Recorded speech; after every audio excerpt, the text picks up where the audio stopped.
O jornal Folha de São Paulo divulgou hoje, na sua edição de segunda-feira, um levantamento do Instituto Datafolha sobre a avaliação do governo Bolsonaro, né? Fez várias perguntas, eu não vou listá-las todas, né? Mas fica claro, e a própria manchete do jornal diz que você tem uma clara divisão política no Brasil. É interessante os dados e as comparações. Um de vocês pode falar assim, mas pesquisa é bobagem, as pesquisas são mentirosas. Peraí, alto lá, né? Alto lá. E por quê?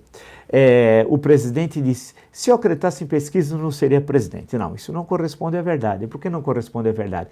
Basta olhar as pesquisas do primeiro turno, 7 de outubro do ano passado. Todas Jair Bolsonaro em primeiro lugar. Então não é verdade. E as pesquisas do segundo turno, do 28 de outubro, todas davam a vitória de Jair Bolsonaro. Então, as pesquisas mostraram em outubro, todos os institutos, alguns mais próximos ao resultado, outros não tão próximos, que estavam corretas as pesquisas feitas no Brasil, né? Então, não adianta falar isso. Porque quando a pesquisa te desfavorece, você critica. Quando favorece, você elogia, né? Então, vamos ficar um pouco distante disso. Segundo o jornal, a avaliação do Instituto Datafolha, se manteve estável nos primeiros 6 meses de governo. Regular 33%, ótimo e bom 32%, ruim e péssimo 30%. Né? Ou seja, você tem uma divisão 3-3-3. Eu estou tirando o não sabe, né? E não respondeu. Né? Tá bastante claro que você tem uma divisão 3-3-3. Né? Isso é evidente. Quando você pega, e aí é interessante, a relação com os primeiros 6 meses de mandato dos presidentes da República após a redemocratização, ele tem o índice menor.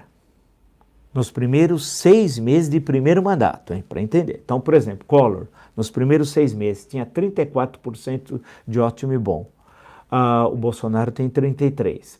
Fernando Henrique Cardoso, em 1995, no primeiro ano do mandato, portanto, né, nos primeiros 6 meses, ele tinha 40% de avaliação de ótimo e bom, portanto, bem acima dos 33% de Bolsonaro.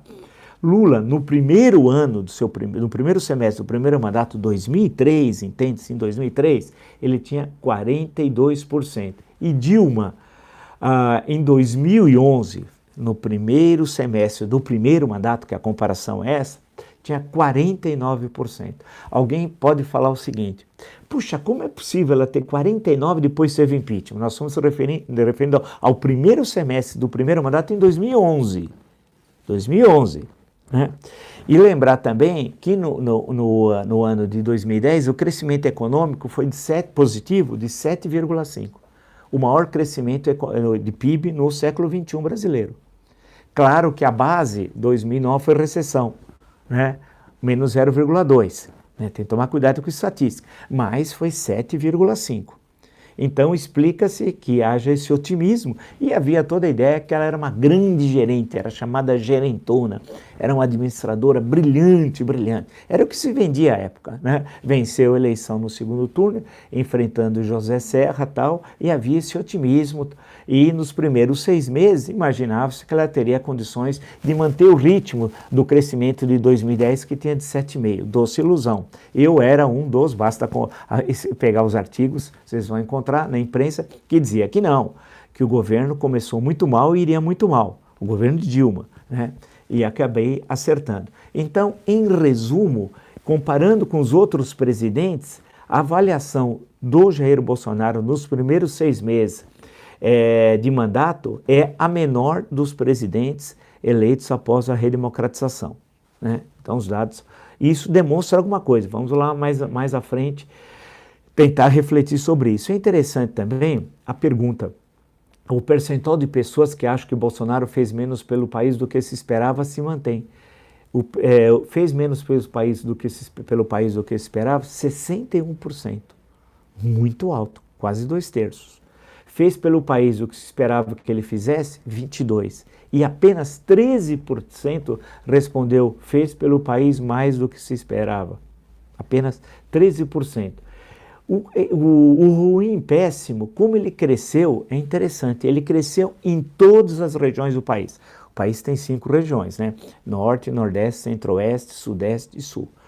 Como de hábito, em todas as pesquisas, o Nordeste é onde o ruim e péssimo cresceu e mais, e continua em primeiro. Em segundo, o Sudeste, o ruim e péssimo. O terceiro, o Centro-Oeste e o Norte, né? E quarto, o Sul.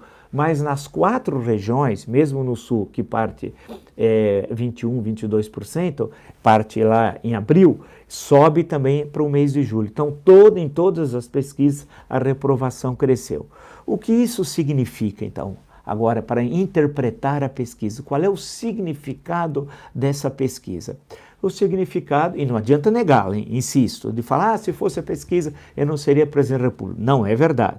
Todas as pesquisas eleitorais de outubro, do início de outubro, davam que o Bolsonaro venceria no primeiro turno, e todas as pesquisas do final do mesmo mês davam que o Bolsonaro venceria o Haddad.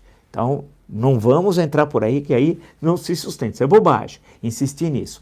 Então, fica muito claro que há um claro sinal de desaprovação em relação ao governo Jair Bolsonaro. E essa desaprovação tem uma vinculação direta com a economia, com os milhões de desempregados, com a falta de expectativa positiva, com falas desencontradas do presidente, aí já saindo um pouco da questão econômica, né? Com receio em relação à reforma da Previdência. As pessoas estão muito receosas do que vai acontecer com as suas vidas após a aprovação da reforma da Previdência, e por aí vai. Mas principalmente é a questão, vale lembrar, o primeiro trimestre teve a recessão, né? Ou seja, o crescimento negativo de menos 0,2%. Claro que a recessão vai se configurar tecnicamente mesmo, na acepção do termo, se o segundo trimestre, que os dados ainda não foram apresentados, se revelar também crescimento negativo tal. Mas é nítido que esse ano, no máximo, o Brasil vai crescer 0,8%. Alguns falam 0,5%. Lembrando quando no começo do ano se falava em 2%, alguns em 2,2%, outros até em 2,5%. Então note que é clara a relação entre a estagnação econômica e a queda da popularidade do presidente da República tal. Não adianta negar, insisto, a desaprovação não para de crescer. Agora, ela cresce de forma diferente por regiões, por idades, por sexo e por renda. Isso é o que é interessante. A avaliação entre as mulheres, por exemplo, é muito ruim. Entre os mais jovens é muito ruim. E entre os que têm renda mais baixa é muito ruim. Também aí há um fracionamento que valeria a pena em outra oportunidade nós analisarmos. Você tem um fracionamento por região, por sexo, por idade, fracionamento etário, né? E a questão de renda. É interessante ver isso, de a gente sentar e tentar estudar o que está acontecendo.